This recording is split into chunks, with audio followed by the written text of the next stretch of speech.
पैसा, प्रॉपर्टी, जायदाद आज के समय में तमाम घरों में लड़ाई झगड़े और यहां तक कि रंजिश का कारण यही निकलकर सामने आ रहा है।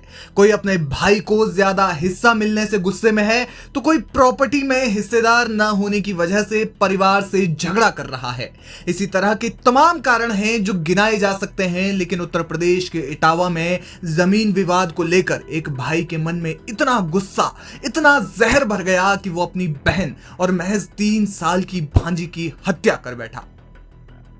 जी हाँ, ये पूरा घटनाक्रम हुआ इटावा में रहने वाले एक रिटायर्ड सीएमओ लवकुश चौहान के घर पर। और आज क्राइम कथा में जानेंगे कि क्यों और कैसे एक भाई ने अपनी बहन और भांजी की हत्या कर दी। दरअसल लवकुश चौहान जो एक डिप्टी चीफ मेडिकल ऑफिसर पद से रिटायर्ड हैं, वे अपने बेटे और शादीशुदा बेटी ज्योति के साथ इटावा के महिरा चुंगी में एक पैतृक मकान में रहते थे। ज्योति की साल 2019 में लखनऊ के रहने वाले राहुल के साथ शादी हो गई थी, लेकिन अपनी मां के देहांत के बाद ज्योति अक्सर अपने पिता के साथ ही रहती थी ताकि उनकी देखभाल की जा सके। इसके अलावा ज्योति के पति राहुल भी महीने में अक्सर अपनी पत्नी और बच्ची से मिलने अपने ससुराल आते रहते थे। सब कुछ ठीक चल रहा था, लेकिन लवकुश चौहान ने अपनी पूरी संपत्ति का बंटवारा बेटे और बेटी दोनों में किया था। वे जिस घर में रहते थे वो घर समेत 20 बीघा जमीन अपनी बेटी के नाम की थी। उनके पास 75 बीघा जमीन थी, लेकिन ये बात बेटे हर्षवर्धन को हजम नहीं हुई। शायद वो ये चाहता था कि पूरी प्रॉपर्टी उसे ही मिलनी चाहिए। इस बंटवारे से वो नाखुश था और अक्सर घर में झगड़ा और विवाद करता रहता था। लेकिन एक दिन तो हद हो गई। हर्षवर्धन बंदूक लेकर घर में घुसा। उस वक्त वो अकेला नहीं था, उसके साथ 2 और लोग थे, और वो 2 लोग थे उसके बेटे अभिषेक और कृष्ण प्रताप। हर्षवर्धन ने बंदूक निकाली और 2 गोली अपनी बहन ज्योति को मार दी। गोली लगते ही ज्योति जमीन पर धराशायी हो गई।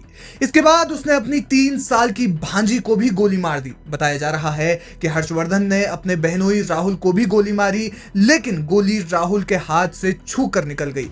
इसके बाद तीनों हमलावर फरार हो गए।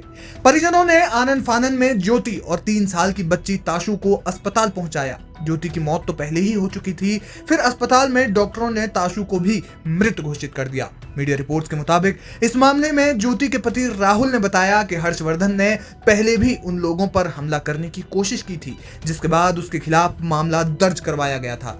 इस मामले में जानकारी देते हुए वरिष्ठ पुलिस अधीक्षक संजय कुमार वर्मा ने बताया कि रिटायर्ड सीएमओ के 3 बच्चे हैं, जिसमें एक बेटा और 2 बेटियां हैं। उन्होंने अपनी संपत्ति का बंटवारा बेटियों में भी किया था, जिससे उनका बेटा नाराज था। इसी कारण से उसने हत्या कर दी। कल दिनांक 9 तारीख को जो शाम को देर रात में घटना हुई थी 9:30 के बीच में, इसमें 2 लोगों की, माता और उनकी बेटी 3 साल की मृत्यु हो गई थी। जो सगे भाई उनके हर्षवर्धन सिंह और उनके दोनों बेटे तथा उनकी पत्नी इसमें प्रकाश में आए थे और इनको नामजद भी किया गया था एफआईआर के अनुसार, जिसके आधार पर सभी को गिरफ्तार कर लिया गया है और 3 तमंचे बरामद किए गए 315 बोर के, जिससे फायरिंग की गई थी। जिसमें हर्षवर्धन सिंह, उनकी सगी बहन युति और उनकी जो बेटी है ताशु, उसकी मृत्यु हो गई थी। इस प्रकार से जो अभियोग दर्ज किया गया था 103, 61 और 109 बीएनएस की, इसके तहत जो है सभी को गिरफ्तार कर लिया गया है तथा इसमें जो एविडेंसेस होते हैं, ई साक्ष्य वगैरह भी एकत्रित कर लिया गया है। तमंचे बरामद के लिए उसके लिए आर्म्स एक्ट की भी कार्रवाई इसमें सुनिश्चित कर ली गई है। इस प्रकार से सभी को विधिक कार्रवाई करते हुए इस धारा के तहत हत्या में तथा हत्या के प्रयास में और आपराधिक षड्यंत्र में जेल भेजने की कार्रवाई सुनिश्चित की जा रही है। पुलिस ने इस मामले में 3 आरोपियों और एक अन्य अभियुक्ता यानी कि एक महिला को भी गिरफ्तार किया है। बताया जा रहा है कि प्रॉपर्टी को लेकर पहले से ही मामला चल रहा था, लेकिन अचानक यह हत्याकांड हो गया। बहरहाल पुलिस इस मामले में आरोपियों से पूछताछ कर रही है।